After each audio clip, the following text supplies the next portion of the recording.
Hey, DawgNation, I'm Brandon Adams, and welcome into DawgNation Daily, the daily podcast for Georgia Bulldogs fans presented by Kroger. I'm really excited about today's show. Really, for the first time this week, we get a chance to talk to Jeff Sentell live here. We'll do a Marlowe's Tavern Insider update with him today and kind of get an update on some of the recruiting stuff that has happened this week while we've been focused in on kind of the kickoff of the 2019 season with SEC Media Days, including what looks to be a UGA recruiting target deciding to play his college football elsewhere. At least a minor recruiting target, good player, but maybe not somebody that Georgia was all that much in the mix for. We'll find out a little bit more about that when Jeff joins us a bit later on, and we'll get a preview from him of the big recruiting win the big recruiting weekend that's apparently on tap for the Dogs next weekend. We'll talk to Jeff Sentell about that. Off the top of the program, I want to share with you an interesting piece of audio from Georgia safety J.R. Reed, in which he mentions a player that many of you have asked about, and, well, Reed's got a thought on him and kind of how that competition for playing time could go when it comes to the UGA defense later on this summer, really the next few days when Georgia practice begins. So we'll do all of that over the course of our program today. I'm really glad you're with us as DawgNation Daily, the daily podcast for Georgia Bulldogs fans, presented by Kroger, begins right now. Today's episode of DawgNation Daily is presented by Kroger. More ways to save fresh food, low prices at Kroger. Presented by DawgNation.com. This is DawgNation Daily, the daily podcast for Georgia Bulldogs fans. Here's your host, Brandon Adams. One of my favorite Georgia players to get a chance to hear from is Georgia safety J.R. Reed. I think that Reed does the same things that all the Georgia players do. They try to be careful and not say the wrong thing. They try to be careful and not say too much. That's to be expected right now. For the most part, you don't care about that. And for the most part, I guess I kind of don't really care about that either. It's just essentially par for the course. You'd love to hear exciting, flashy bulletin board type material. You'd love to hear a lot of honest conjecture back and forth between the various SEC teams. But for the most part, that's not going to happen. And for the most part, I'm kind of fine with that. However, within the confines, what we think of as kind of a player spoken coach speak, J.R. Reed just sort of does it better than other players do, I think. He's a little bit more interesting from time to time than other players do. He's going to be careful with his answer, but that doesn't mean that he doesn't put some thought into what he says. I'll give you an example of this, and that'll set us up for a conversation off the top of the program here today on DawgNation Daily, presented by Kroger. I asked J.R. Reed on Tuesday about, on paper, this would appear to be a very talented Georgia defense. The two deep, for the most part, is all filled in with guys who've either proven themselves at the major college level or waiting in the wings for their chance as a former very highly rated 4-star prospect or a 5-star prospect. That's kind of the story when it comes to the Georgia two deep. And given the fact that there have already been so many guys in this roster with highly regarded recruiting accolades and pretty sterling credentials when they've gotten a chance to play, it would seem like this Georgia defense, maybe as much as any in college football, and certainly any Georgia defense that I've ever paid attention to, it would seem like this defense may be the hardest defense in the SEC, in Georgia history, whatever parameters you want to put around this, the hardest defense for a freshman to step in and play. And yet, at the same time, at the end of spring practice, and certainly at the end of G-Day, it was hard not to imagine that Nolan Smith, the Georgia outside linebacker, a freshman, Nakobe Dean, the Georgia inside linebacker, a freshman, guys like that, maybe others like Tyreek Stevenson, Lewis Seen, you could sort of add your own names in that list. Hard not to say that those guys might not potentially be a factor here. And maybe that says something about the caliber of freshmen that Georgia recruited in the 2019 class, that even on a roster as deep and talented as Georgia's, guys like that might actually emerge, might actually have a role, might actually have playing time. I've said in the past that if there's a lot of playing time for Nakobe Dean this year, he's potentially charting his own course. It's quite different from Roquan Smith, who obviously took more of a traditional step towards learning a lot his freshman year, a little better as a sophomore, really exploding on the scene as a junior. Nakobe Dean's a big part of the story as a freshman. That's a little bit of a different course being charted by him. And to a certain extent, you could say the same thing about Nolan Smith in comparison to whomever you might want to compare him to. So with all that as the backdrop, I asked a version of that question to J.R. Reed, and I thought Reed gave us a really good answer. Here's what J.R. had to say. I expect whoever is going to make, the plays and whoever's the best going to step up because, we not only have those freshmen, but we have guys that have been waiting their turns, guys that were freshmen last year, like the Quay Walkers, you got Walter Grant. You got guys like that have been waiting their turns that it seem like we sometimes look over, and the media looks over those guys. But those guys have been working really hard, and guys that have been there for a year or 2 years have been working hard. And we're really deep in every position on defense and offense, and I think that brings the best competition out of everybody, and I think the best player is going to definitely step up and play. So I think that JR gives us a lot there, and at first blush, this sounds a lot like what every player says at SEC Media Days. Not wanting to take the question head on, kind of dodging the question, not really granting the premise of the question, more along the lines of all our players are good and whoever plays is going to play well and we're going to compete and iron sharpens iron and blah, blah, blah, blah, blah. At first glance, that's kind of what you get. But when you listen a little more closely, when you look a little bit more deeply at what Reed has to say there, I think you get to something that's a little bit more of a substantial answer than just the traditional, let me not say anything too interesting kind of stuff that you get the typical SEC Media Days. Because what you hear J.R. Reed say is, I believe, a pretty valid point, and one we've kind of addressed here from time to time on DawgNation Daily. If you're trying to predict breakout players, and let's face it, we all do, whether it be me in kind of a professional aspect of doing the show or just you hanging around with your friends at your tailgate or the local watering hole on the weekend or backyard patio, whatever you're doing, Georgia fans like to talk about this kind of stuff. Hey, who's going to break out? Here's the guy that I think may emerge in this starting spot and that starting spot, and watch out for this guy having a big year. We all kind of do some version of that. I think J.R. Reed's advice is actually pretty good. It doesn't mean that Nakobe Dean can't be that breakout player. It doesn't mean that Nolan Smith can't be that breakout player. It doesn't mean that you might not hear a lot from freshmen in the secondary like Lewis Singh, Tyreek Stevenson, or others. But J.R. Reed says, in the midst of all this conversation, don't forget about the guys who've been waiting their turn. Don't forget about the guys who've been patiently standing there on the sideline during games sometimes, but ferocious during practice. Don't forget about them in the discussion for who the breakout players might be. And I think that's a really good advice because, let's face it, for as much as Nakobe Dean was a five-star recruit and as much as Nolan Smith was a five-star recruit, you've got similar recruiting accolades for guys like Brenton Cox and Adam Anderson and Channing Tindall and others. They're all kind of in that same caliber, and they do have the benefit of being a year older. So in most instances, if you're going to bet on the breakout player, I do think you kind of bet on the guy that has been here because when you pair talent with experience, oftentimes you get a pretty special recipe and a pretty special formula for what might indeed happen this upcoming season. And the other thing that J.R. Reed has to say there that I have to admit I find to be pretty interesting are the players in particular that he mentions my name. Now, this is the point where I'm maybe guilty of reading a little too much into what J.R. has to say here because I don't think he meant this all that literally, but it is kind of interesting when he kind of runs through the gamut of the guys who've been here. He mentions Walter Grant by name, and that's somewhat interesting, given Grant's status as a junior, but in particular to mention Quay Walker by name, because let's face it, if you look at my comment section when we do this show live every single day, Walker is one of the names that comes up from a curiosity standpoint as much as anyone does, because we saw Tindall get on the field and get some stats last year. We kind of have an idea of where he fits in this program. We've kind of experienced the hype that starts to build around Nakobe Dean. We seem to know certainly what fans, maybe those close to the program, think, and maybe even a glimpse at what Georgia coaches think about Nakobe Dean, just based on the way that he was talked about by Kirby Smart and showcased on G-Day. We have an idea about that.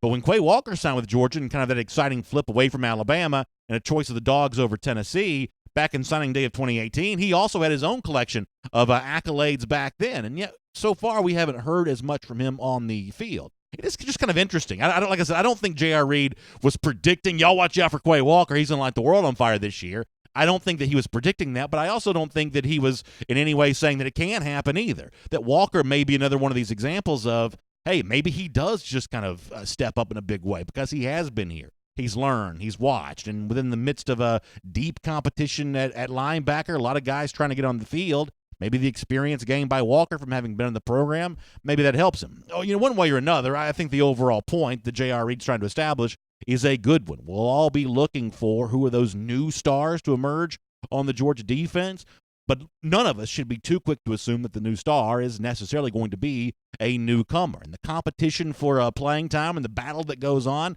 to be a big part of the Georgia defense, some of the talented former Uber recruits that have got experience, have been in the program for at least a year, they may be pretty safe bets in a discussion like this. My name is Brandon Adams, and this is DawgNation Daily, the daily podcast for Georgia Bulldogs fans. We're presented by Kroger today, and we're glad to have you with us no matter how you get to us, live on video, 10 a.m., Dog Nation Facebook, YouTube, Twitter. We're on the radio at noon, of course, on Athens Sports Radio 960 The Rev, and we are available as a podcast wherever you find them, including the world-famous DawgNation.com. Just really glad to have you with us today, and huge thanks to Kroger for making it all possible. You know, Kroger's got you covered as well for some of these upcoming summer road trips. Many of you got like one more of these left before school starts back. I know my kids' school starts really, really soon, and some of you are kind of in the same boat. Some of you are trying to like pack in one more summer trip before it all comes to a close here. Well, one of the great ways to kind of make that fun and more enjoyable, especially if you've got young kids in the car, is going to Kroger and taking advantage of a great deal they have right now. How about these candy savings right now? 10 for $10 Swedish Fish or Sour Patch Kids, 2 for $3 Lifesaver Gummies, and 2 for $7 Hershey Miniatures. I think it's a great deal and a great way to kind of keep your kids happy in the car. Listen, I am not too proud to do a little bribery from time to time. Hey, if you do this, there's one of these little Hershey's miniatures waiting on you, or Skittles or Sour Patch Kids, whatever else, Swedish Fish, anything else. I'm not afraid to do that, so you can take advantage of that at your local Kroger. Really good stuff. Let me also tell you that, speaking of DawgNation.com that I mentioned before, there is still some time left to register for your chance to win our VIP stay giveaway, courtesy of our friends at Brasstown Valley Resort and Spa, for Dog Nation Days of Summer. As many of you are aware, we're going to be there on Thursday, August 1st for the next big iteration of this event. We had a great time at our first one. Looking forward to this next one here at Brasstown Valley Resort and Spa, and we would love to have you join us. And boy, how much fun would it be to say that you won the trip courtesy of Brasstown Valley Resort and Spa. But you've got to go to DawgNation.com. You've got to click on the tab there, get in there, register for your chance to win. We're going to be shutting this down pretty soon. I'll be announcing the winner pretty soon, and boy, we've already sold a ton of rooms. Still a chance for you to get in and get involved with that. Love to have you book your stay with us and be there on that Thursday night. I'm doing Dog Nation Daily again that morning. We're going to have a golf outing. I've been told there's like maybe one spot left for that now, so squeeze in, get in on that if you can. It's just going to be a great time, and if you're in the North Georgia area, especially in that kind of North Georgia mountains area, and you just want to drive over either that night to see us do Dog Nation Days of Summer, the event starting at 6 p.m., or Dog Nation Daily the next morning starting at 10, please come on by and see us. This is open to the public, even if you're not staying at the resort that night. We'd love to have you stay, but if you can't, you just want to come be a part of it, well, we're going to welcome you with open arms as well. We'll be telling you a whole lot more about those specific details as we get a lot closer. Dog Nation Days of Summer coming up Thursday, August 1st. Now, let me go around the doghouse. It's presented by Merriweather and Tharp today. And with apologies for playing something you've already heard, I do want to go back in time to yesterday for a brief moment, because this sets us up for where I want to go today. Do you remember the audio that I played of Dylan Moses asked about the toughest team that he had faced all season long, and Moses gave an answer that kind of started the war of words back and forth in SEC land and ACC land between the Clemson folks who were mad about that and the Alabama folks who were mad that the Clemson fans were mad? You remember all this? As a quick reminder, here's Dylan Moses tossing a compliment Georgia's way. Take a listen. The toughest game I played in was the Georgia game last year in the SEC championship. And the reason I say that is because it was a very aggressive game on both sides of the ball. Georgia came with it, we came with it, and I just remember after that game, I just felt like I got into a brawl. My entire body was hurting. It took me a couple of days to get back healthy and all that, to take care of myself. But that was one of the hardest games I ever played in. So let me take you behind the curtain here for a moment. Every morning, our Dog Nation staff kind of has a little bit of a get-together, a little bit of a meeting. A lot of people are on the phone. Some of us are here at Dog Nation World Headquarters. And our buddy Mike Griffith said something on the phone today that I thought was kind of interesting in the midst of this meeting, that a lot of folks hear from Dylan Moses right there, and they think that's Moses throwing some shade towards Clemson's way. That's kind of and I even probably accused him a little bit of this yesterday as well, although I will admit part of that just wishful thinking for a little bit of drama and a little bit of infighting in college football. That's never a bad thing from my perspective. But overall, what Moses said there to some people was kind of taken as this sort of a passive-aggressive stab towards Clemson, the team that beat them in the national championship game. Mike Griffith, though, said after having been at SEC Media Days all week long, that's not necessarily the way that he took that. Mike said, and we'll talk to Mike about this next week, we'll get more of an overarching opinion from him on what went on this past week in Hoover, Alabama. Mike said that he thought that this was truly Dylan Moses hoping to be taken at face value. He was asked for his toughest opponent. He said, you know what, Georgia, lined up. They hit us in the mouth. We were lucky enough to win the game, but the Georgia toughness was what it was. And Mike's opinion on Dylan Moses' statement, I think, is backed up by some of the other things that media members are saying now that SEC Media Days is over. Let me show you Gentry Estes here, another reporter covering the SEC. This is on Twitter. If you're obviously watching on video, you can see this. I'll read this if not. Gentry has been around the SEC for a while. He tweets out that I've heard players at all different schools ask this week who is the most physical team in the league. And they've all said Georgia.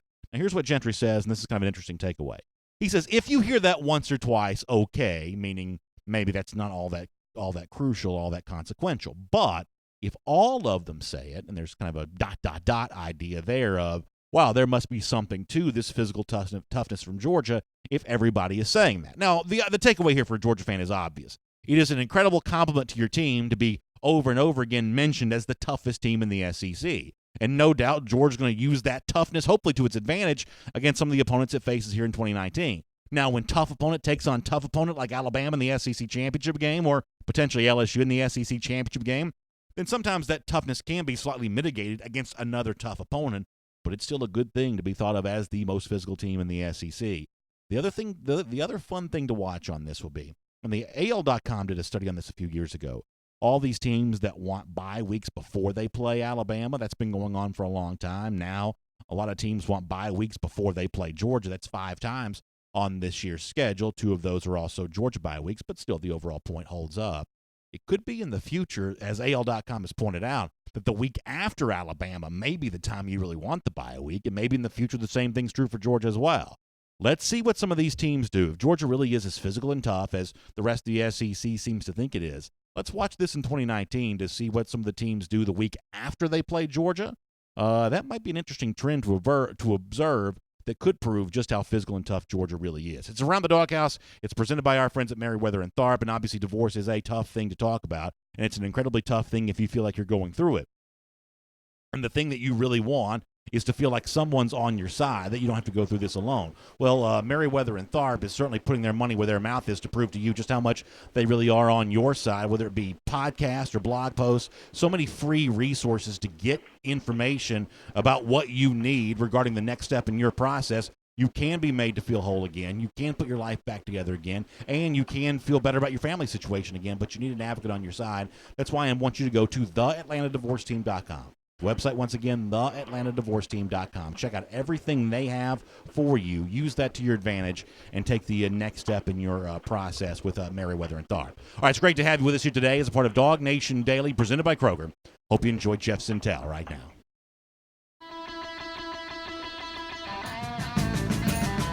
From Athens and across the SEC or wherever the recruiting trail may lead, here's a DawgNation.com insider. Seems weird to have a Friday and just now for the first time live on this program anyway, be catching up with DawgNation's recruiting insider Jeff Sintel, but that is kind of our story here as we do our Marlowe's Tavern Insider Update here today. Of course, great to have Marlowe's as a part of DawgNation Daily as well, and this is a great time to be on the patio there at your local Marlowe's Tavern. Jeff, let me start with this. The feedback that we've gotten thus far from the piece that you've written about Nolan Smith, a really exhaustive look back at kind of how Nolan got to the point where he is now, one of the most heralded recruits in the country, one of the most, I think, anticipated true freshmen at Georgia in quite some time. And you know, Nolan, in addition to being a great player, is also a unique personality and a guy that seems to have a bit of a magnetism to him. He draws people towards him, whether it be fans, other players, the adults in his life. What did you learn in chronicling Nolan for as long as you have and what you put on display at DawgNation.com, and a story that I hope everyone reads? What's your ultimate takeaway from this? What did you learn about all of this? Wow, that's a lot. And it's funny, I kind of kidded myself, right? And I think exhaustive is a good word because on our forums, when I was telling the good people there on the forum about it, I said, okay, guys, do me a solid. I've written a pretty long piece about Nolan Smith, and then I kicked in the clarifier. And this one is long even for me. I know sometimes some wives and also some husbands give their other better half the stink eye a little bit, and sometimes they're reading a little bit too much on DawgNation, and they're not being a 5-star husband or a wife, but we do appreciate that. But for me, I mean, I have so much material on Nolan. I think I first eyeballed him. It was funny. I was in Savannah it was supposed to be off, and then I heard, it was on a Friday night, and I heard some folks telling me that, hey, you need to go check out this guy. So I just checked out him and stands with friends, and left it at that. And I think that was all the way back in October of 2016. And, there's some things that didn't even make the story, brother. I mean, Nolan used to be a running back in high school of all things. He was doing both of those things. And the thing with me is I think Nolan is a highly adaptable personality. And I think it is, if we're forced to admit, some people have different faces for different aspects of their life. And I'm not saying it's not genuine at all, but there's a way Nolan can be with a coach. There's a way Nolan can be with a teammate. There's a way Nolan can be with a friend. And there's a way Nolan can be in the classroom where he puts on a different suit, let's say, for different walks of his life. And there's a lot of strong takeaways for me. I think that maybe one of the biggest ones that stand out is everywhere Nolan has gone, he has risen to the top and risen to the top very quickly. I think Nolan was definitely prepared to turn heads and earn praise, even faint praise from SEC head coaches with early enrollees in the trenches. I think he was definitely prepared, fully prepared to impress at spring practice at Georgia because he's used to going somewhere, and let me act like I was raised in North Georgia here.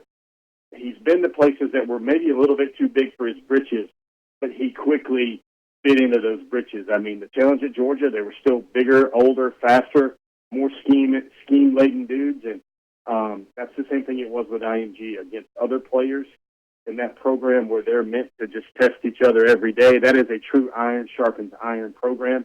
The battles against Evan Neal, when I heard the descriptors of that, how Nolan, even though he's 6'3", 235, and is seen as this athletic marvel, the most explosive guy in the class, which he is, he's still able to engage, lock out, and shed the block of an Evan Neal, the number one tackle in the class last year, and make his play, and like a sack of potatoes. And he has earned such genuine appreciation by his head coach at IMG. There's a lot to unpack here, as my man Brandon likes to say, but there's a lot there to go with Nolan. Now, all these homegrown profiles won't be quite that long, but I thought it was worthy with all the material I was able to gather on the nation's number one overall player for 2019. Dog Life, who's watching us on YouTube right now, is kind of mocking me a bit for saying he's one of the most anticipated freshmen at Georgia in quite some time. He says maybe only since Zamir White the year before, and that's probably true. There are a lot of anticipated freshmen at Georgia. So let me say this a different way, Jeff. We just came off SEC Media Days where guys like Jake Fromm and Andrew Thomas and J.R. Reed were picked to be spokesman for the program there that week. It is very easy to imagine one day Nolan Smith standing behind a podium speaking on behalf of Georgia. It's very easy to imagine, based on your piece at DawgNation.com, him one day being one of the faces of this UGA program, not just because he's expected to be a good player, although he certainly is, but as you said before, he doesn't seem to shy away from that spotlight, and I mean that in a complimentary way. This is not a guy that necessarily seeks attention, but he's also not necessarily a guy that's going to shrink in the face of attention, and you probably need guys like that in your program. When a guy like Nolan can kind of occupy a bit of a noteworthy spot, it kind of takes some of the pressure off of the guys who want to be a little shyer, who don't want to be in that spotlight quite as much, who want to let their game do the talking. When a guy like Nolan absorbs some of that, much the same way a defensive lineman might absorb blocks for him, when Nolan absorbs some of that attention, it gives the other guys, the shyer guys, a chance to go about their business a little bit more. And I think that's going to be one of Nolan's roles, assuming he obviously, stays with it and becomes the player we all think that he can be. He's going to be one of those guys that is undoubtedly one of the faces of this program. Yeah, and your buddy on the feed that was mocking you about the most anticipated player said so and so. Well, it's almost like there's a most anticipated player every year with Georgia in recruiting now. You go back to that quarterback from Kennesaw Mountain, from Harrison High. You have Zamir White. I mean, Georgia every year has this one guy, and I think with Nolan, he just has an easy charisma. And as I put in that piece, athletes at that level, they're still high school boys. They're testosterone laden. They got their own strut to themselves about them, and they think that especially with all the attention reporters like myself hype on these kids or heap on these kids, that they think they can be all that in a bowl of grits, but they almost defer to Nolan. Nolan is like he walks in and everybody just knows he's in the room. He's one of those type of personalities. Or they all want to see him work. They all want to see him compete. And he is a guy, I don't think, Brandon, once he gets into his element, I don't think people will be worried about the pass rush of Georgia too much longer. And and there's so much I could have put in that piece, but it's already out there. The compliments from Jamari Salyer, the compliments from Isaiah Wilson and Andrew Thomas. Those guys already clearly know that Nolan is a worker and is an effort player. That's one thing I had a conversation with in a lighter moment during SEC Media Days when Andrew Thomas had a moment or two. And Andrew was telling me the same thing that Ernie Logan, a guy that had the work ethic that Belichick and Parcells extended his career and gave him opportunities because of how he worked. He kept noting about Nolan. And that was the thing that Andrew Thomas said about Nolan, because he said, that guy is a worker. He's an effort player. He will not stop. He's relentless. That's all great when you think about those are commonly typically applied to the Rudy Rudigers of the world, or those guys that just have to grind to make a squad and get on the field, those feel-good stories. But it's totally another thing when, Brandon, I'm just going to say this, and I'm going to try and shed any ounce of hyperbole whatsoever. There aren't 5 athletes on the Georgia team that are more impressive and that are better moving around and covering ground than Nolan Smith already. And you hear people talk about him, and they all talk about his motor, that David Pollock, V12 Hemi or whatever underneath the hood. That's what Nolan Smith will have, along with all that athleticism that would make a 5-star wide receiver giddy about the way they run and jump and time in the 40. Yeah, and it goes without saying, I hope folks will check out the piece that Jeff Sintel has written profiling Nolan Smith at DawgNation.com.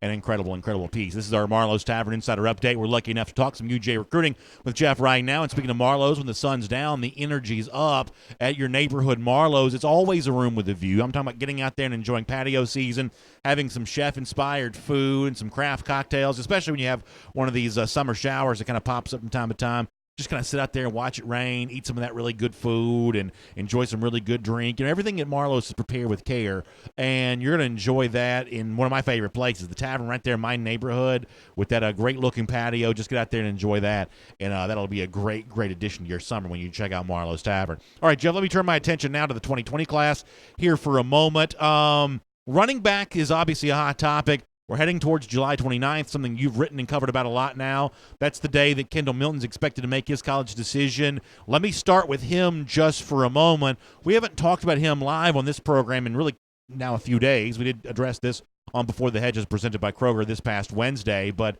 any kind of a new update, new thought floating around in your head about Kendall Milton that you feel like we need to be aware of here?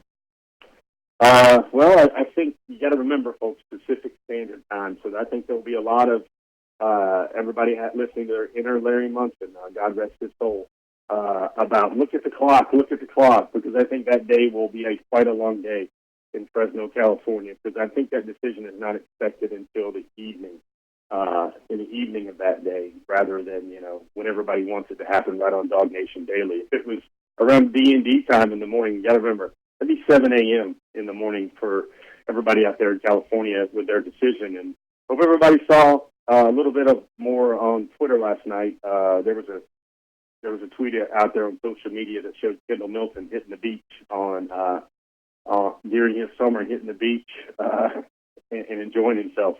Not quite the same way that Mr. Adams and Mr. Centel might hit the beach during their summers. No, certainly not. He was flying around, kicking up the sand. And it was kind of funny because similarly, I think 2 tweets went out within an hour or two of each other that I spied, where Zamir White working through a sandpit drill, and so there was Kendall Milton working through a sandpit drill. And I'm sure a lot of Georgia fans out there would love to see those two fates become intertwined one day. And we'll all learn about that on July 29th. Along those same lines, we heard the second part of the video with Kendall Milton Wednesday on Before the Hedges presented by Kroger. Folks can also check that out for themselves on DawgNation.com, pretty much any of the DawgNation video channels too. And in that video, Kendall had some more complimentary words for Tank Bigsby. Now, that's not the only running back he has a relationship with. We've seen him with Marshawn Lloyd. He said some things about Zachary Evans as well. But he said a lot about Bigsby. Is Bigsby the leader right now to be, whatever happens with Milton one way or another, is Bigsby the leader right now of those other running backs to join the UGA class in comparison to Zachary Evans, in comparison to Marshawn Lloyd? You've written about Don Chaney Jr. I guess there's, one of those Oklahoma commits. I guess maybe you could factor him into this discussion there as well. Is Bigsby the leader right now to be what I'm going to call the number 2 second running back in this 2020 class for the Dogs?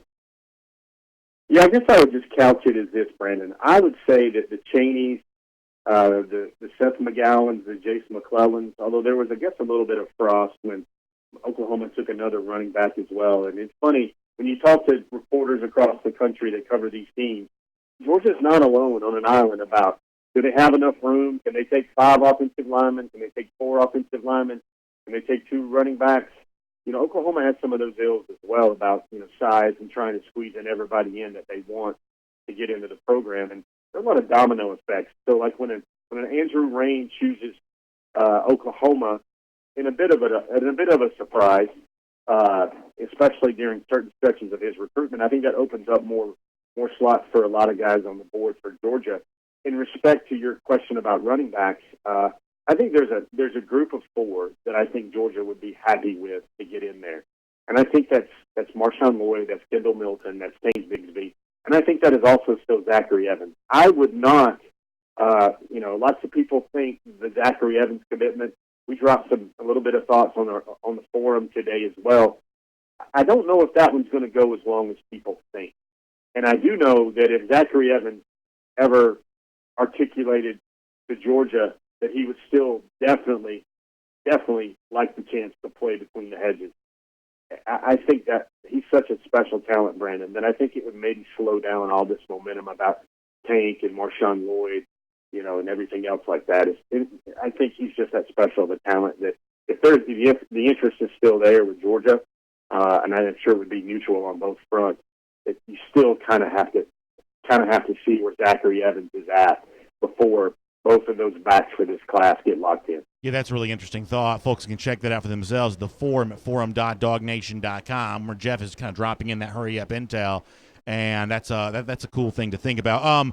I meant to ask you about this before, and I apologize to our DawgNation Daily presented by Kroger producers for not following the script here. Georgia's got a big recruiting weekend coming up next weekend. You've dropped a lot of hints about that with us along the way. Would you mind just kind of setting the stage for the folks who maybe haven't seen your writing on this in the forum or other places where you may have kind of mentioned this?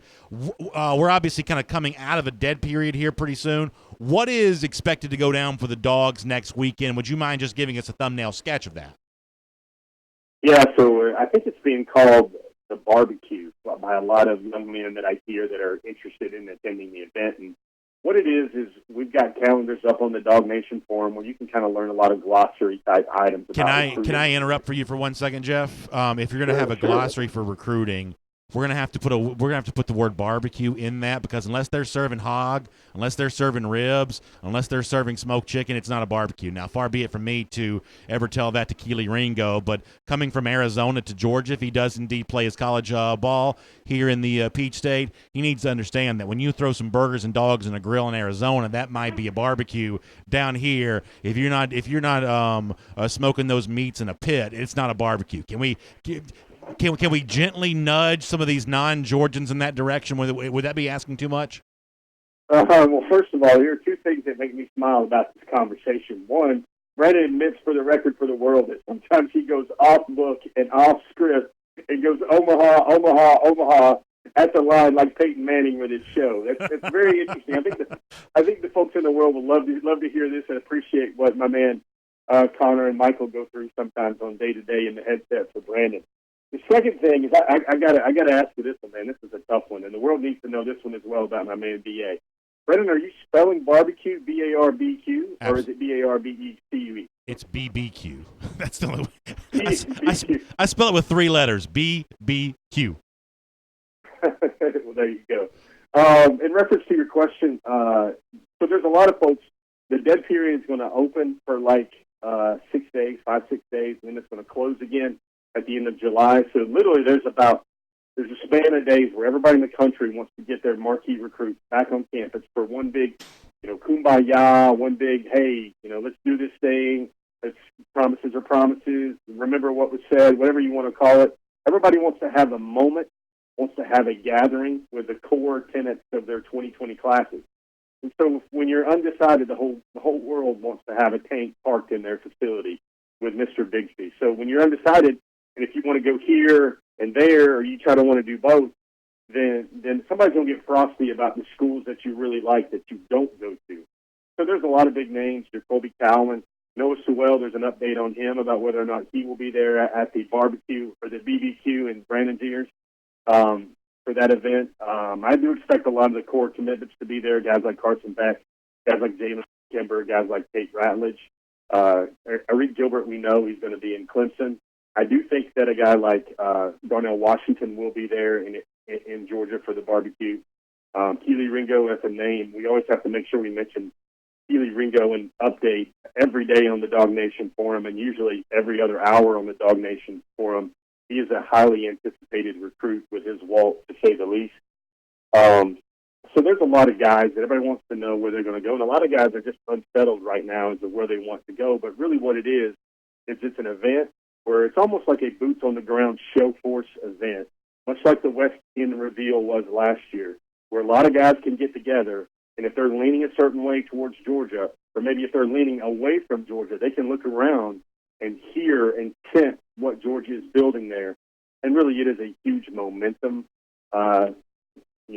capital, troop, reinforcement. It's just a way to get everybody thinking about how strong everybody's classes are going to be by everyone who rolls into town that weekend. So let me do a couple things here before we let you go as part of our Marlowe's Tavern Insider Update. Alabama got a recruiting win. Timothy Smith, defensive lineman out of Florida, a gigantic defensive lineman, a guy who probably compares a little bit more to a Jordan Davis type than obviously, a quicker, twitchier defensive lineman. He does commit to Alabama. We've talked about Timothy on Before the Hedge is presented by Kroger. How big of a recruiting loss was this for Georgia? How in on Smith was Georgia really? Obviously, Georgia's done well lately with athletic defensive linemen, guys like Jalen Carter. Georgia also gets a Warren Brinson as well. Ironically, both those guys also in the state of Florida. I guess Gators don't recruit defensive linemen anymore. How big of a deal is Timothy Smith, Alabama, and how much was Georgia really even in on this? Well, Georgia definitely, let me say, desired a talent like Timothy Smith. But Bama is still doing Bama things on the recruiting trail, my friend. And that was a school where Georgia was a school that was in it for Timothy Smith, and he's a guy that I think clearly would have improved the talent that's in the class right there for Georgia. I think he's one of the best pure nose tackles in the country. It seems like Bama just keeps adding those sides of beef. When you think about Timothy Smith and Jason Jones out of Calera, Alabama, a guy that also flirted with Georgia for a time. Those are two huge guys in the middle, which will remind folks of what Alabama has always had in the middle.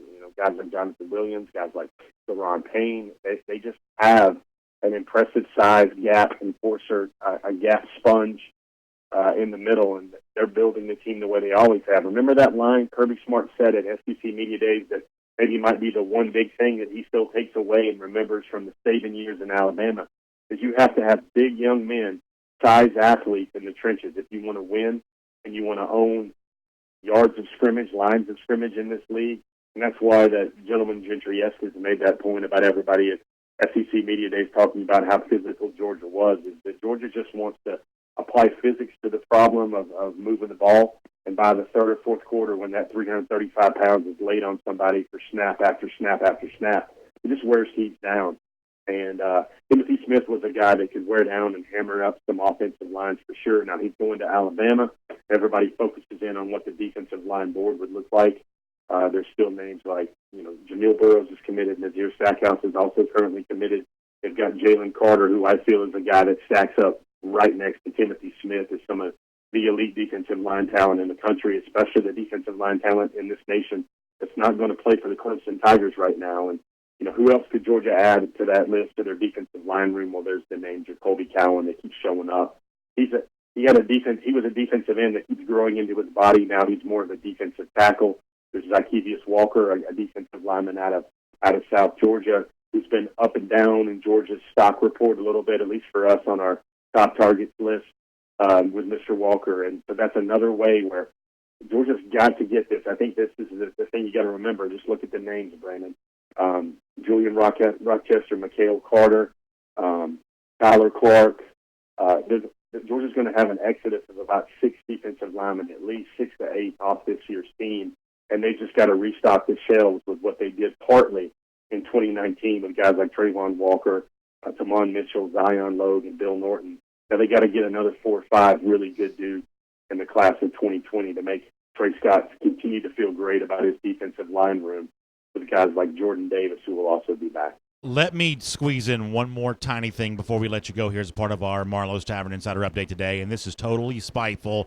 This is simply fun. This is kind of for free, but there was a lot of talk about the tennis shoes, the Jordan brand shoes that Dan Mullen wore at SEC Media Days this past week, trying to come across not a regular dad, but a cool dad. He's trying to come across as the cool dad at SEC Media Days this week, and some of that kind of stuff got shared on social media. Couldn't help but notice that Avante Williams, who we've also mentioned in this spot a few times now, I'm not going to read you exactly what he said because I'm going to have to blur out the expletive here, but he basically called Dan Mullen's custom retro DM11s. He says that those... He says they're ugly. So listen, I don't know how Avante Williams fits into Georgia's plans as a defensive back, but the fact that he thinks that Dan Mullen's shoes are ugly, that's all I need to know about Avante Williams. He's one of my favorites there. So, Jeff, just do me the honor of talking for a couple seconds about Avante Williams, kind of throwing a little shade at Dan Mullen's shoes. Well, that's a good way to get DawgNation daily time, no doubt about that. Shade that way towards the Gators, man. Frost up the Gators, and you'll get mentioned on DawgNation daily. Avante Williams, I feel, is an ideal guy that can come in and do a lot of the things that Richard LeCounte III does for Georgia right now. Folks, I knew the name Avante Williams a way long time ago. Richard LeCounte and Tyreek Johnson, everybody remembers that name. Yeah. The gentleman that's at Ohio State right now.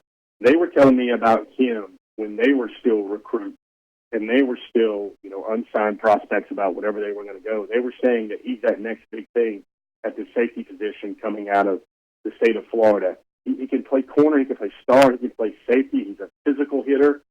Currently committed to Oregon, though. And that's one of those that, although he keeps coming out with recommitment tweets or certifying his interest in his legitimate standing with the Ducks, he's done that a couple of times. This young man is also a father, though, and his young daughter means a great deal to him. And for me, and for you, Brandon, I know how hard college football is. I know how hard the walk is. And to be a father and do that, when that, daddy's little girl in your life is that far away from you, I know that's going to be very hard. And that's why a lot of folks think that there's still a great, strong flip chance there, especially the Southeastern schools with Avante Williams. Very physical. Been to Georgia quite a lot. Georgia shows him the love quite a lot. And, actually, you remind me that I've got some good material, good unpublished material of Avante Williams from the opening as well. I probably need to prop up on the site as well. That guy, if you want to talk about replenishing and restocking the shelves of recruiting, which is what it is, it's a circle of recruiting life here. I think when you see Richard LeCounte's name showing up on draft boards, where he might even be selected in some of these mocks higher than the longstanding anchor of the Georgia secondary, J.R. Reed. Well, Georgia has to start thinking about that, because even though they've got guys like Lewis Keene and Otis Reese and, even the mainstays like William Poole and Chris Smith to kind of hold things down there, Georgia needs to start thinking about, besides the man Ringo that everybody in the country wants to sign, and Jalen Kimber, who has the adaptability and the length to play a safety and a star and a corner, they need to add a true physical enforcer safety. Williams does all that, but he's not huge, Brandon. He's more of the Richard LeCounte mold, like I said, where he flashes a lot of athleticism, covers a lot of ground, and really knows how to use that hit stick as well. Hey, as we say goodbye to you here, Jeff, as a part of our Marlowe's Tavern Insider Update, I mentioned this on the show yesterday. I know many of our listeners and viewers and your readers have already said this, but happy birthday to you yesterday. Hope you've had a great week of enjoying that, and hope you're getting set for a great weekend. We appreciate your time here on DawgNation Daily, presented by Kroger today. Well, Brandon, first of all, I'm trying to say thanks or give a like or something to everybody that reached out. It's definitely one of those things where you don't feel, somehow with what we do, Brandon, you don't feel older. You feel, somehow on your birthday, it means people just drop very, very genuine and very, heartfelt moments of appreciation. And I do savor that, because a lot of the work we do means that we take time away from our families to do that, to do it in the way that we feel DawgNation deserves. But, kind of about, one last thing I want to do here, Brian, in kind of true, humble reporter walk fashion is I don't want, my birthday was yesterday. What's on my mind right now is a gentleman I know you mentioned on your show earlier this week, and it's a gentleman by the name of Jeff Sanders. And he's from the Rome area. He calls himself, he's kind of an everyman. He comes from Plainville, the town of Plainville, and he was he passed away this week. And it's very chilling. I drive around a lot, and I was thinking about Jeff this week where everybody has their windshield time. And this is a guy that was friends with me on Facebook. He read everything we do on DawgNation. He watches your show religiously, and he's appreciated by so many people. He asked for the memorial with his services that everybody just wear red and black. Everybody gathered, and he was friends to so many, and he had a way with so many that he really touched a lot of lives. And all I want, for Jeff Sanders and his family and his wife Lori, is we call ourselves the DawgNation here by what we do, and this is a time here where we just don't act like people who put stories up and talk on the radio or talk on Facebook and try to be clever and funny quips or whatever. This was a member of what we call a community here on DawgNation that is no longer with us. And it means something to me to learn that a man that meant so much to so many, especially Georgia people, that has passed on. It gives me great sadness, but it also shows us all that what we have in this life is so fickle. When my family comes home from traffic around Atlanta, I'm always thankful to see them come home as well. But without getting a little too sentimental here, I just wanted to ask everybody to remember Jeff Sanders, Lori Sanders, and their family this weekend as we all go about our lives. Yeah, I think that's really well said, Jeff. It's always touching, and it's really struck me this week to hear about this news, because we do form a community and a bond with the people that connect with us and the Georgia fans that connect with each other. It's my favorite thing about college football is seeing these pictures of tailgates and places where fans get together, and that's the thing that makes college football special. It's not the wins and the losses so much as it is the relationships that get formed around that, and Jeff was at the center of that for so many people. So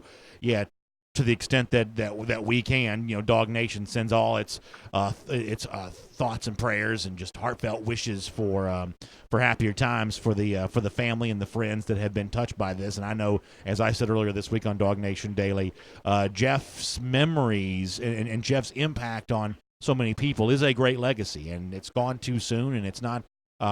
People would love to have had, decades more, but you can look back at my understanding of the stories that I've already heard, that this was a guy that lived life to the fullest and really contributed to other people's lives, which is the most important thing that any of us can do. So, Jeff, I'm glad that you said that, and I'm glad to have had you on the program here today, and we'll look forward to catching up with you again soon.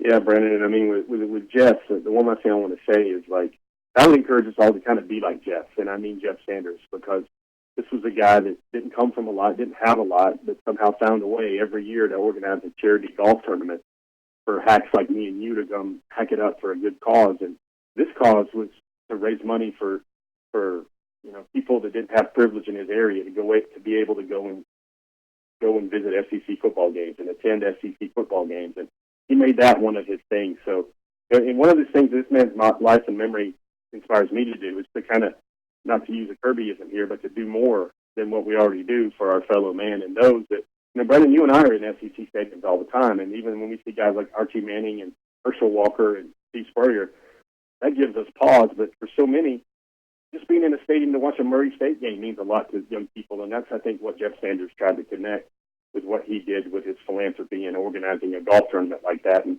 it's just so impressive to hear about folks like that do more in their lives and not just watch a football team. Yeah, I think that's really well said, Jeff. We'll talk to you soon, all right? Yes, sir.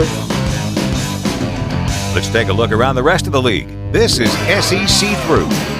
It's kind of funny. You hear Jeff talking about Jeff Sanders there, and as I said before, you've heard us talk about this already this week. You can look at our comment sections for those watching live, Facebook, YouTube. You see people who knew him. You see people who interacted with him, that either through social media or in person, face-to-face. Some people that are listening and watching right now can call him a close friend. And it's always a really weird reminder that as big as Georgia football can seem, and, there are, hundreds of thousands, approaching 1 million plus people that would call themselves Georgia fans, maybe even multiples of millions who call themselves Georgia fans. The closer you get to the center of all this, though, the more it really is a pretty tight-knit community. And sometimes the world gets a whole lot smaller when you realize, oh, yeah, I know that guy. He's, we're all a lot more connected sometimes than we might think. We're all a lot a part of a smaller, closer knit community than sometimes that you might think. And I tell you, it has really hit me this week to hear about this news. And this is not the first time this has happened since we've been doing DawgNation Daily. There have been others, but they always kind of strike you the same way.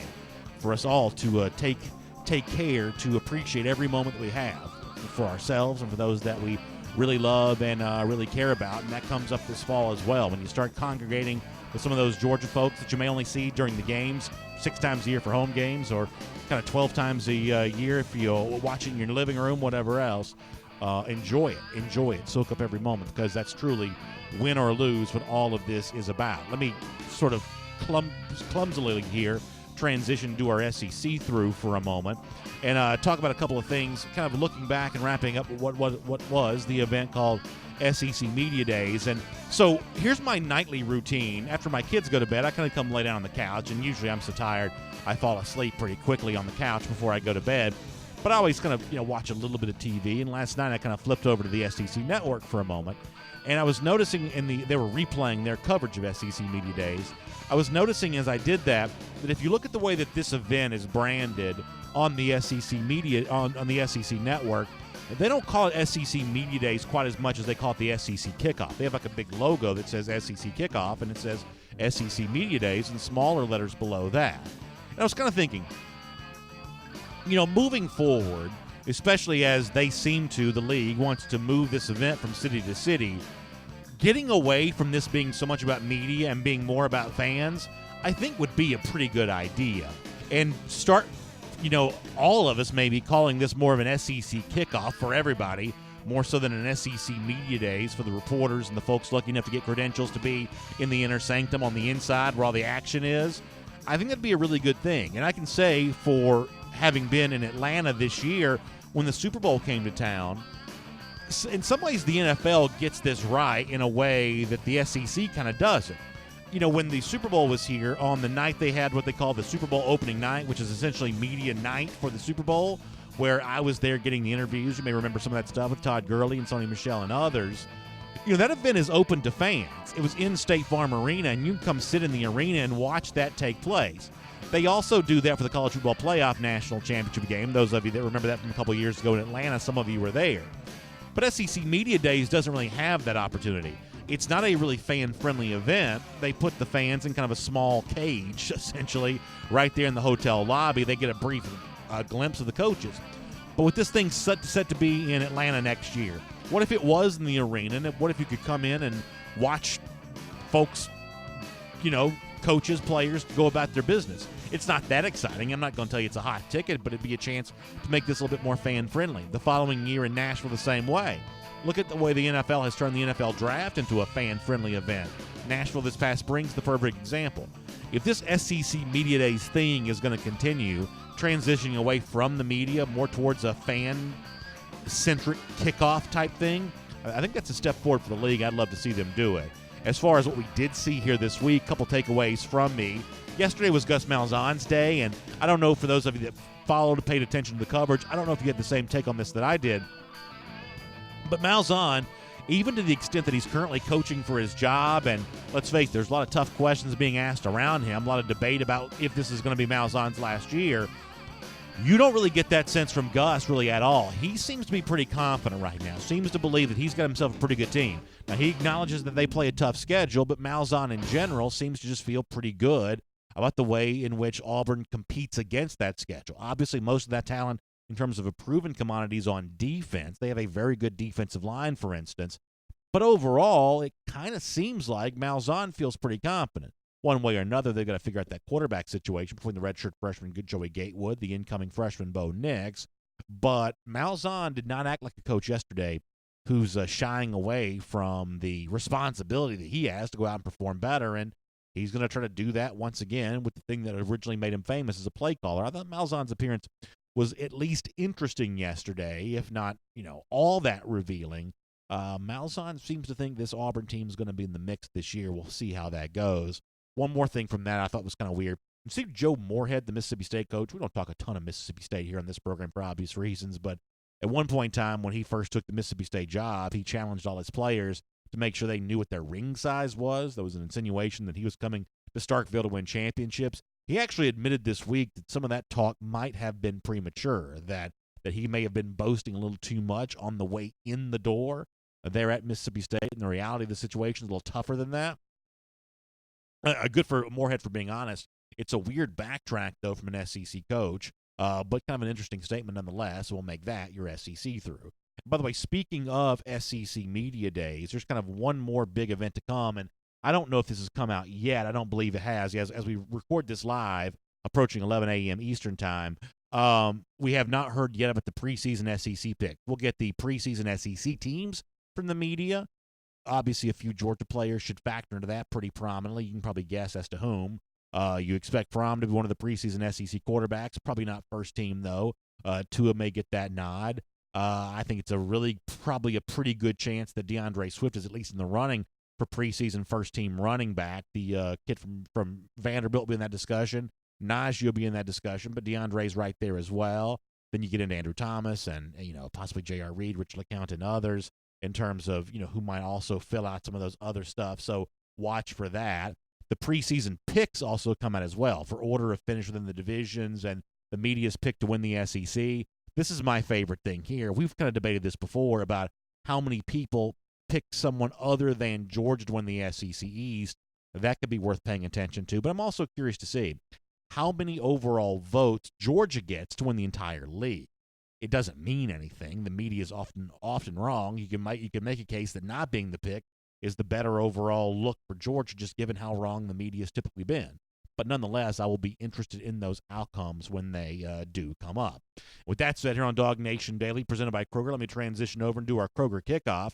That was Kroger's kickoff last week did kind of look ahead towards SEC Media Days. We can now scratch that off the list, and we really only have a couple more things to get past, a couple more things to do before the start of the season will be upon us. You obviously have the kickoff against Vanderbilt coming up on August 31st. That means really only one more thing left to hear about, only one more thing left to do before we get there, and that's the start of practice. Now, my guess is we've got DawgNation Days of Summer coming up Thursday, August 1st. Somewhere around that time, either right before or right after, is when Georgia practice is going to begin. And then, essentially for us, the weekends, because there'll be big Saturday things around that with media coverage and availability. Those of you who are McGill Society members, you'll get a chance to watch one of those practices. But pretty much end of July, beginning of August is the beginning of Georgia practice. The specific date, one way or another, Georgia will tell us about. But that's pretty much what that's going to be, kind of rolling through the rest of that time. So your time waiting for the football season to begin, you have pretty much waited all you need to wait. We are on the doorstep of practice beginning. And shortly after that will be August 31st against Vanderbilt for the start of the upcoming season. We love to kick off the weekend at Kroger. When you're thinking about the weekend, you think about Kroger, getting those burgers, dogs, whatever you're putting on the grill, or that beverage to enjoy in your front porch, your back patio. Take advantage of that at your local Kroger.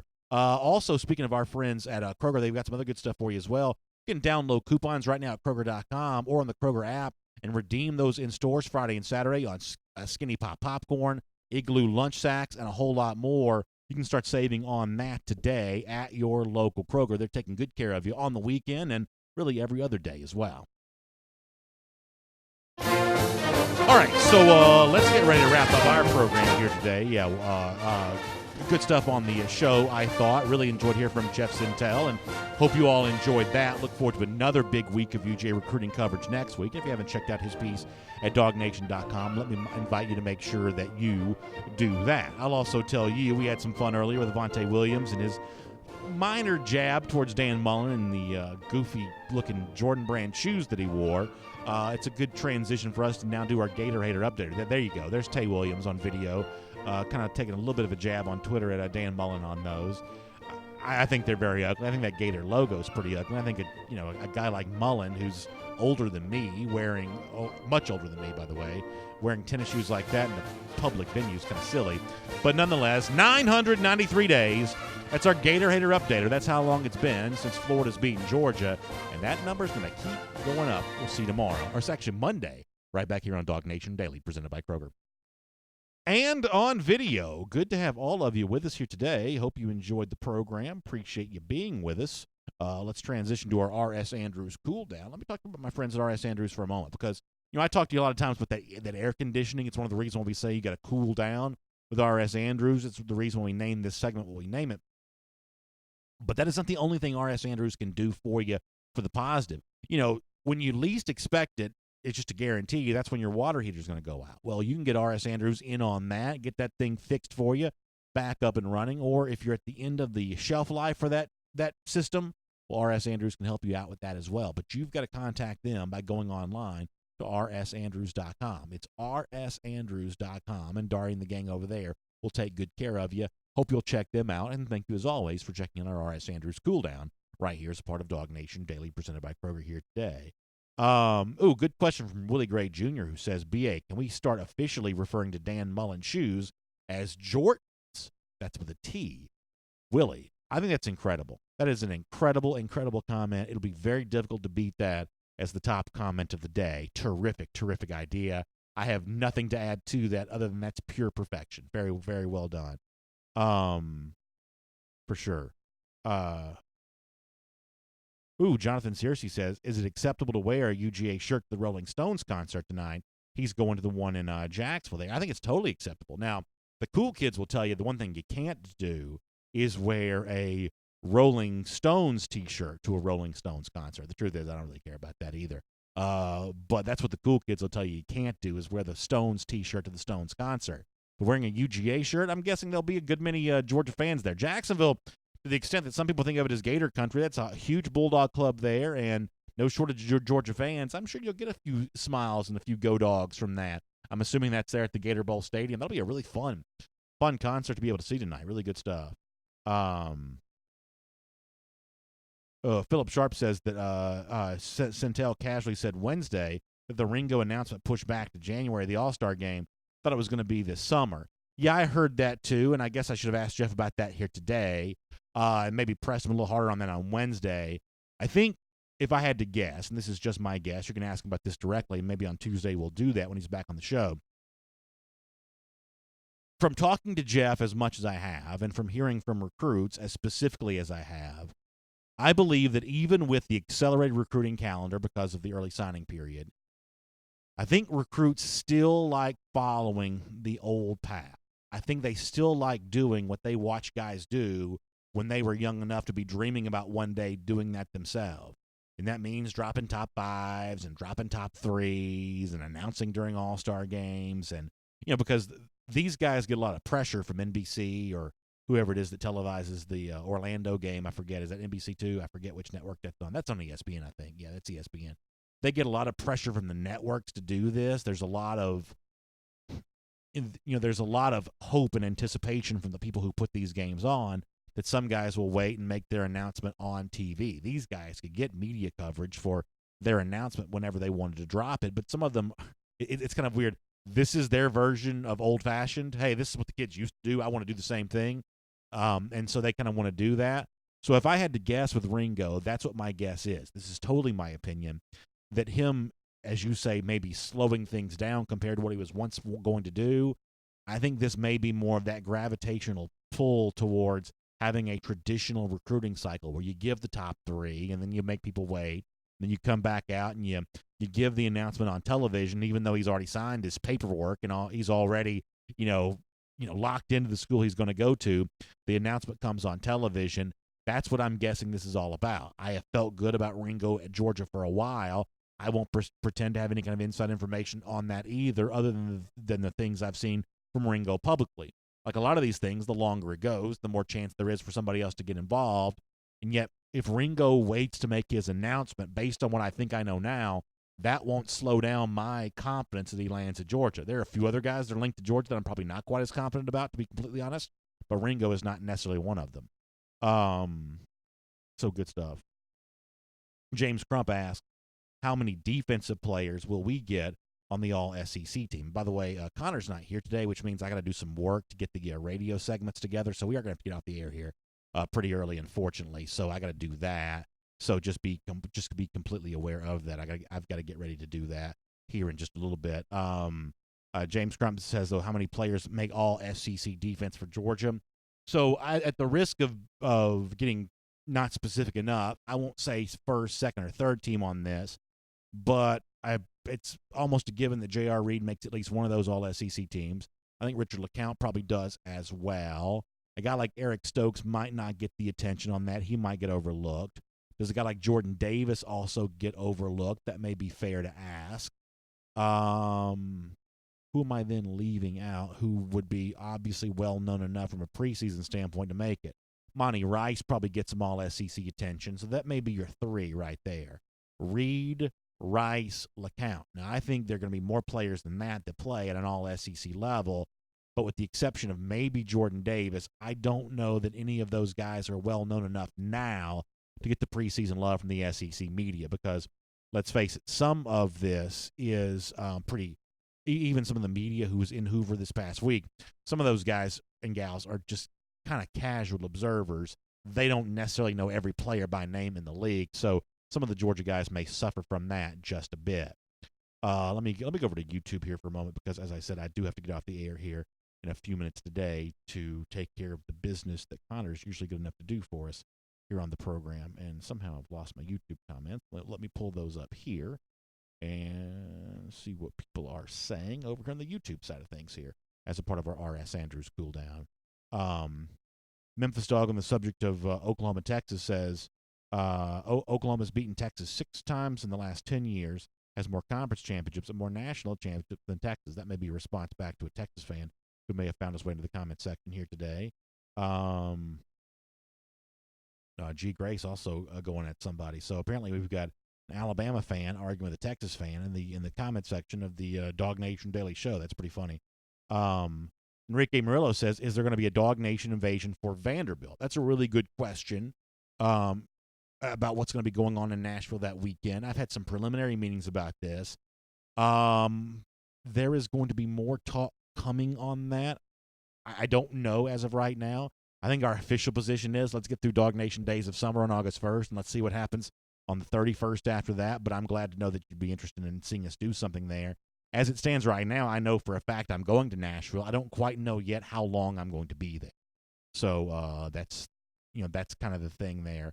But I would love to have something going on. So we'll tell you more about that when we're able to. Philip Hudson says, looking forward to that trip to Jacksonville. Yeah, that's a great weekend every single year, and it's one of the reasons why part of me obviously very much hopes that tradition of the cocktail party remains preserved. And I think Jacksonville would be a fun place to be this weekend for our guy who said he was going to the Rolling Stones concert tonight. That would also be really fun there as well.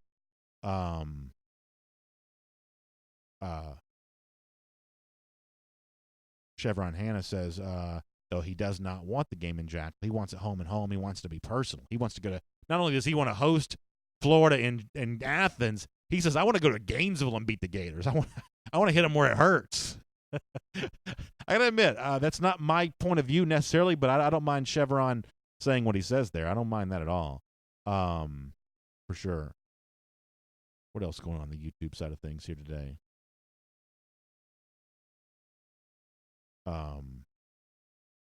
See what else we got going on here. A lot of arguing. Well, y'all been arguing a lot lately on YouTube. I wish you wouldn't do that quite as much, but I guess there's only so much I can do to convince you not to. Yeah, so Willie Gray had a fun comment earlier. James Crump on the subject of Nolan Smith and Nakobe Dean. I obviously have high expectations for them this year based on how the spring ended, but I am going to be heavily influenced by J.R. Reed's comments as well, that don't count out these guys who've been here. Waiting your turn sometimes can be a powerful motivator. And for guys who have talent, who now have experience and maybe a bit of a chip on their shoulder because they feel like they're being overlooked, that could be quite a recipe here in 2019. It could be quite a recipe here in 2019. Miriam Martin Corbin says it's really storming here in Marietta. Great to see it. Yeah, Miriam, hope you enjoy that rain. I'm sure my wife will be taking out our ferns in a moment to get them some water. Philip Jordan Wells says YouTube wildlings check. Sometimes it is like going over the wall over there, Philip. I'm not going to lie to you. Sometimes it is like going over the wall. Robert Barnes says he's pulling for Notori Johnson as well. That's a good name to consider. Slimmed down a little bit. Seems to be in great shape. I think Notori's a guy to kind of think about there too a little bit. Amos Williams asked about David Marshall. Amos will be the first to tell you. I don't know the first thing about what's going on with Marshall. back during the spring, he didn't seem anywhere close to being healthy. I don't know how that changes heading towards the end of July and the start of practice, but that's going to be a pretty big question. Marshall was still a ways away back during the spring, though. Miriam also asking about DawgNation Invasion. She says, how about a gathering for lunch before a night game? I think that's a really good idea. Get some of that Nashville hot chicken, maybe, something along those lines. Steve Shaffini says that he heard that Eddie Gran was offered the bass player job in the Rolling Stones. That's pretty funny. Obviously, he turned that down because he loves life in Lexington so much. Shauna Ray Daniel says, and I hope I pronounced that, Shannon Ray Daniel says, are there any dual-threat quarterbacks coming out of the class of 2020, BA? It's not the 2020 class that Georgia's likely to get its dual-threat quarterback. That would appear to be 2021, where Caleb Williams is really making a strong name for himself. He's going to be one of the top players in the country for the class of 2021. And based on every single picture you see online, social media-wise, it seems like he's got a pretty good relationship with Georgia. So when you're thinking dual-threat quarterback for Georgia, probably look ahead to 2021. Still a long ways to go in that recruiting cycle. But as it stands right now, Georgia would seem to have a pretty good inroad in with Caleb Williams, who is a really electric athlete with his legs and his arm. That's the kind of guy that you're going to hear a lot about. All right, before I go, and I apologize for the short comment section here today. Before I go, Philip Jordan Wells also mentioning Malik Herring, Aziz Ojulari as breakout guys. Yeah, I mean, one of the reasons why Aziz is guilty of being overlooked is because he spent a lot of the last year injured. But you watch the way he played in the Sugar Bowl. You hear the things that have been said about him this spring. You see the way in which he was used on G-Day. He is definitely in the mix this year. And I think the other name you mentioned there is also really fun and interesting as well. Chuck Pearson says, what about the all-SEC freshman list? So there won't be a preseason all-SEC freshman list, but the names you mentioned, Nakobe Dean, Nolan Smith, Tyreek Stevenson, you probably add Lewis Seen to that group as well. They would all be not just potential candidates for an all-SEC freshman team, but a freshman All-American list. Guys like Isaiah Wilson made that as a redshirt a year ago. Jordan Davis made that list a year ago, and you could certainly think about a lot of those guys from Georgia also making that list as well. All right, so I apologize. We've got to roll here today. Thanks for being with us, though. As part of our R.S. Andrews cool down, I've got to do some real work here for a moment, but I'll look forward to seeing you back. We'll do a DN90 later on today, and then back here to Monday morning at 10 for DawgNation Daily as we're getting so close to the start of the 2019 season. So huge thanks to R.S. Andrews for making all this possible. Let me also take a moment to mention my friends at the AJC. I go to AJC.com throughout the day, get my update on Atlanta news now, and one of the things I also like to be able to do is get update on the things happening in the weekend. I live in the Atlanta area, so there's always a lot of weekend stuff going on. You can really get that good weekend update at the AJC there as well. Also, kind of a sad thing in Atlanta, and this is a controversial topic too, but there was another scooter injury the other day where I guess a bus hit the rider on one of those rentable scooters, and that's been controversial in a lot of cities, Atlanta included, and there's some coverage of what happened in this latest incident and kind of the fact that some of these incidents might be on the rise here, although a little bit difficult to determine in some cases. You can check that out at AJC.com. And by the way, the Braves all of a sudden are not playing quite as good a brand of baseball anymore. There is some thoughts on that in the AJC and a look at kind of what happens next, whether the Braves are going to be big players in the trade market or anything else. Let me also mention two other quick things in the AJC, and I'll do this quick. Steve Hummer had a great piece interviewing Mark Rick from ACC Media Days. I think you'll like that. And Greg Bluestein, who covers politics for the AJC, had a good look at I'm not going to lie to you. Sometimes I like the political soap operas, the soap opera behind the scenes that led to the ouster of Don Liebern, the influential UGA booster from the Board of Regents. There was some good reporting in the AJC about that this week as well. So get all of that at AJC.com. So thanks to them for being a part of the program. Thanks to R.S. Andrews for delivering the R.S. Andrews cool down to you as well. Air, heating, plumbing, and electric. You can check them out online at rsandrews.com. And huge thanks to Kroger for making it all possible here today. Make sure you check out Kroger to kick off your weekend in style with great savings. Go to the website, in the app, get your coupons, get in there and start saving yourself some money and enjoying the rest of the summer in style with our friends at Kroger. All right, we will look forward to seeing you back here on Monday as a part of DawgNation Daily presented by Kroger. Have a great day. We'll talk to you then.